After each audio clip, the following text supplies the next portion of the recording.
So, My Hero Academia manga chapter 363 has been officially released, and in this video, I just really want to discuss one singular thing. Can Best Jeanist revive Bakugo? Yeah, that's what we're going to be talking about in this video, so sit back, relax, and enjoy the ride because it's about to get real crazy. Hey guys, how's it going? It is your boy, Manga Andrew, and I'm here to do my discussion for My Hero Academia manga chapter 363. Like I said, we are going to be discussing in this video on how Best Jeanist will be able to revive Bakugo, or whether or not Bakugo can be revived at all, because there's going to be a whole bunch of discourse on whether or not this is a possibility or if it's going to happen, and there are people that are for it and there are people who are against it. Me personally, I'm on both sides. I do believe that there may be a way for Bakugo to be revived, but I also believe that he is technically dead in this moment. So in this video, we're pretty much going to be discussing Bakugo's death and how he could be revived and why he may still be dead, as well as go over some things that I may have missed in the actual chapter that came out. So let's start off by talking about the differences between the official and unofficial translations. And for the most part, from what I can see, there isn't that much difference between the official and unofficial translations. For starters, one slight difference between the official and unofficial translations comes from Skeptic's speech, when he talks about discrimination in the unofficial translation, but he talks about the use of meta abilities in the official translation. And in my review, I addressed the idea that, yeah, I guess this kind of works for Skeptic when it comes to discrimination with quirks, but the official translation has it more accurate because the Meta Liberation Army was not necessarily all about discrimination, but about quirk use, and that if you have the stronger quirk, you should be the one that should have like the most power, should have more power, and that there shouldn't be any restrictions on quirks. So it doesn't necessarily mean that there can't be quirk discrimination, because most likely than not, there would still be discrimination with quirks, but that the difference would be that those who have stronger quirks could do whatever the heck that they wanted, so discrimination really wouldn't matter. So that is a slight difference.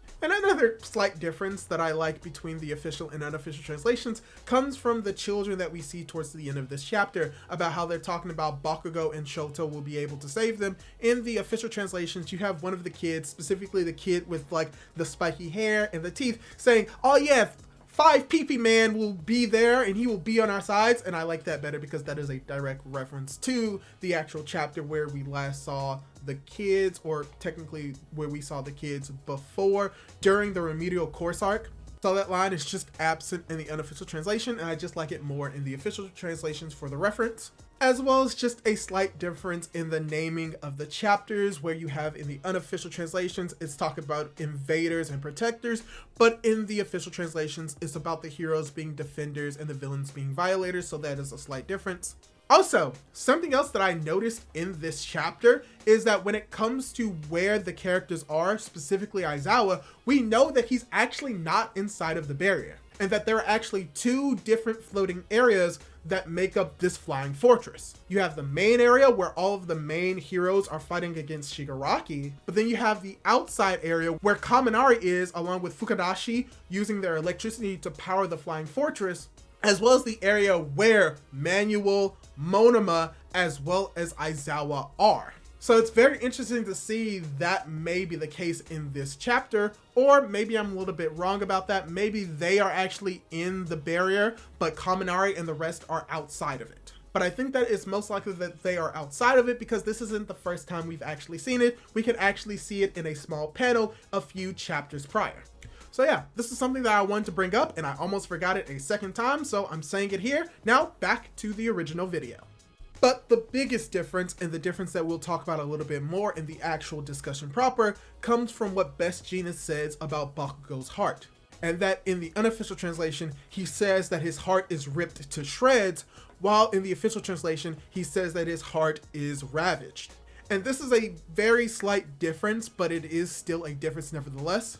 Because the idea and the implications of his heart being ripped to shreds means that his heart is not really intact and that it is in multiple decent pieces, while it being ravaged could mean that it's just heavily or severely damaged, but still can be relatively intact. In the case of if it was ripped to shreds, his heart could be in multiple pieces, but ravaged could mean that it's a lot of damage in one piece.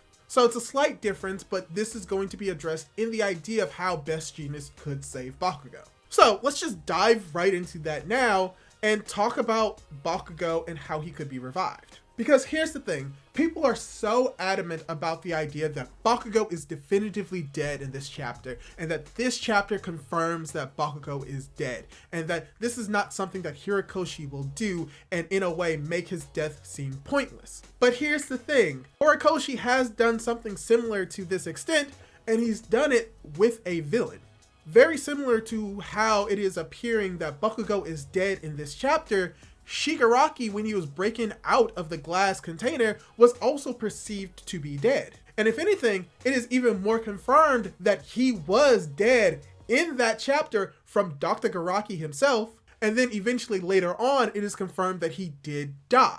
Now, here's the thing. In this scene with Bakugo, it is confirmed very similarly that he does not have a pulse, which is similar to the heart not beating, which was confirmed for Shigaraki. So it is a very likely possibility that even though his heart has stopped, that he may not necessarily be dead in this moment. Mainly because death doesn't occur when your heart stops.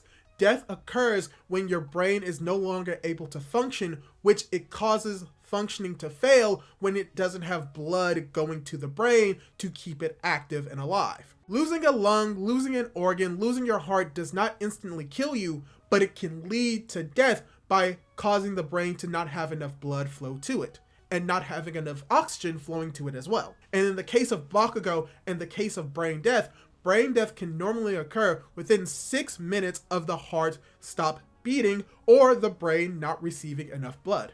And relatively speaking, from what we've seen in the chapter, I cannot confirm definitively that he has been dead for around 6 minutes or that his heart has stopped for 6 minutes within this fight. Because time in anime and manga is so nebulous that everything within the past 2 chapters could have occurred within 1 minute or 5 minutes. And if you look at it from the meta perspective of Bakugo being sort of a second protagonist in the story, it is very rare, if not ever shown, that a mangaka will be willing to permanently kill off a main character.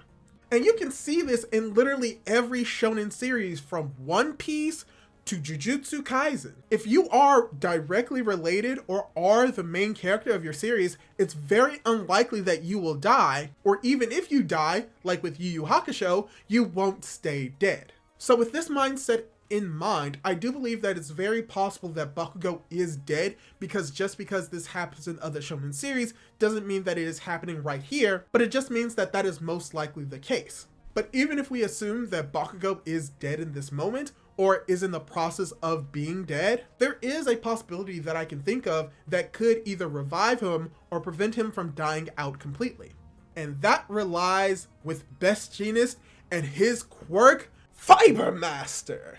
And here's the thing that we need to learn about Fiber Master before we get more into this theory, and it's the fact that Best Jeanist quirk has been retconned before. And you may be asking, when was it retconned? Well, simply, it was retconned during the war. Because here's the thing, this isn't technically the first time his quirk has been retconned. The first time we ever get revealed to Best Jeanist quirk is in a sort of extra part of the volume where we learn more about the characters when it comes to their heights, their birthdays, and their favorite things. And when it comes to Best Jeanist, his quirk was revealed on one of these pages before his quirk was even revealed in the manga. And it was revealed that he could manipulate textiles at will. And this is very important because textiles are extremely vague when it comes to what they are. Because a textile is a type of cloth or woven fabric, or is something related to fabric or weaving. And that it is also an umbrella term that includes various fiber-based materials, including fibers, yarn, filaments, thread, different fabric types, and etc. And here's the thing. When it comes to what this quirk can be, when it's officially revealed in the actual story, it's slightly different from its initial definition and how it was described as. Because when it's revealed in the story, Best Jeanist's quirk is revealed to be Fiber Master, and it's stated that he can control cloth fibers at will, and this is a distinction because cloth fibers are not always defined as being textile.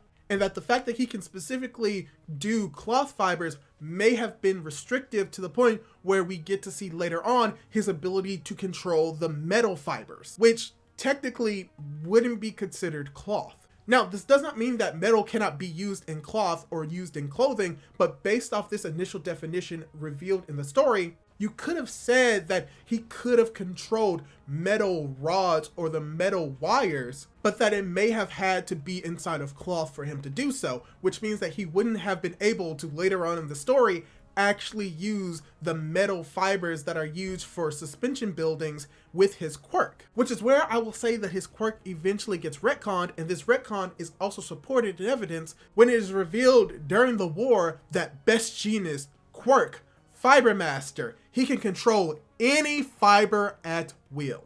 And this is directly supported in Vigilantes when in Vigilantes, he himself also says that he can control any fiber and that as long as it's fiber, he can control it. Why does this matter? Well, if you didn't know, the heart is made out of muscle, specifically muscle fibers, cardiac muscle fibers. Do you see where I'm going with that? The fact of the matter is that Horikoshi specifically stated that he can control any fiber at will. And technically, muscle fibers are a form of fiber because fiber is defined by a thread or filament from which a vegetable tissue, mineral substance, or textile is formed. So we see that the use of fiber can include textile, which could include the textile metal machinery, wires, and because it's defined as textile, this could include the textiles that we see with the metal wires. However, fiber is also defined as a thread-like structure forming parts of the muscle, nervous, connective, or other tissues in the human or animal body. And because it's any fiber, he could, in theory, control the fibers in Bakugo's body to not necessarily fix his heart completely, but in a way, he could use his quirk to bring the heart back together. Either he or someone else can repair the heart, and that while he's doing it, he can also begin pumping the blood through the body so that the brain won't die from blood loss and lack of oxygen, as well as having other devices around to allow for Bakugo to continue having oxygen through his lungs. Now, people say that it's an impossibility because Best Jeanist isn't a surgeon and that he would have no way of being able to do this. Well, the thing is, you don't need to be a surgeon to be able to use your quirk to control something in the human body. We've seen characters such as Muscular as well controlling muscular fibers on his body, and I doubt that he has any medical knowledge to understand how this would actually work. And the thing is, he won't be actually like fixing or stitching the heart back together on his own necessarily. All he's doing is, for the most part, just bringing it together and potentially being there to sort of kind of artificially pump the blood with his quirk throughout the body. He doesn't necessarily have to like fix the heart completely, but have it be fixed in a way that would make sure that it's not necessarily life-threatening for Bakugo. And people may argue, oh, why didn't he do this earlier? Why didn't he do it in Kamina? Well, for instance, one reason why is because it was most likely retconned, but even if it wasn't retconned, he wouldn't have been able to use it during the war or during Kamino because he was unconscious. He couldn't have been able to use his quirk because he was unconscious. Also, you can make an argument that he may not have that great control over living tissue. It is never stated that he has the inability to actually do it in comparison to Momo, who has also had in the series her quirk retconned to the point of being able to produce organic material, but that if he couldn't control non-living fibers, then Horikoshi would have stated it as such. And in actuality, the fact that he does the opposite and say that he can do any fibers makes it just as, if not more likely, that he can do this. And the fact of the matter is, it's not impossible for him to retcon something in the story. This isn't the first time he's retconned an ability or something massive in the story. Night Eye is literally a retcon by the fact that he was not one of the 4 individuals that knew what One for All is and how it worked. So it's not impossible for it to be retconned in a way for Best Jeanist to be able to control the fibers in Bakugo's heart in a way to, at the very minimum, keep his heart closed so no blood can leak out of it, as well as allow it to be able to pump blood just solely using his quirk. because we also need to remember that he requires concentration to do this. And it was even established early on in the series that he has a harder time controlling suede. And suede is literally just skin or hide off of an animal. Now, hide and muscle fibers are not the same, but they do derive from organisms that are or were living, while other stuff such as like denim derives from plant material, aka cotton.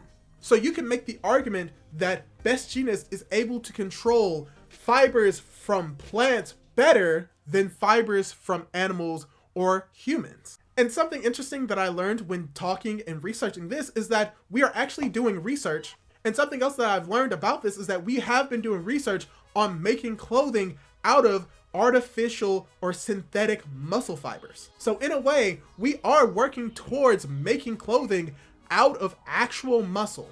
So in a way, you could argue that muscle fibers are kinds of fibers that could be used in clothing, which would be something that Best Jeanist could in theory use. So yeah, that's my idea on how I believe that Best Jeanist could, in theory, help rescue or resuscitate or revive Bakugo. Now this would require some external methods, such as someone being able to provide Bakugo with more blood, also allowing Bakugo to obtain oxygen through his lungs, which we do not know the state of his lungs at this moment, but I do not think that they are horribly injured. But this is all just a possibility. I am not saying that this is exactly what's going to happen, but that it's an option that could happen, and it's up to Horikoshi to be able to do something in a way for it to make sense. And I think that this is probably the only way that I can believe that Horikoshi could revive Bakugo in a way that makes sense. Either that or Bakugo comes back because his obsession with winning will override death. Because we've seen with characters such as Dabi and Shigaraki that they are able to overcome death or impossible situations of pure obsession. So yeah, that's all I really wanted to say in this video. Hopefully you enjoyed this video. What do you think of the theory? Did you like it? Do you dislike it? Do you think that it's plausible, or do you think that it's impossible? And would you prefer that Bakugo stay dead or be resurrected and be revived? Leave your thoughts down in the comments down below, leave a like on the video if you liked it, and don't forget to subscribe to my YouTube channel for more content like this. Do all that cool jazz, and hopefully I'll be able to catch you in my next video. Goodbye!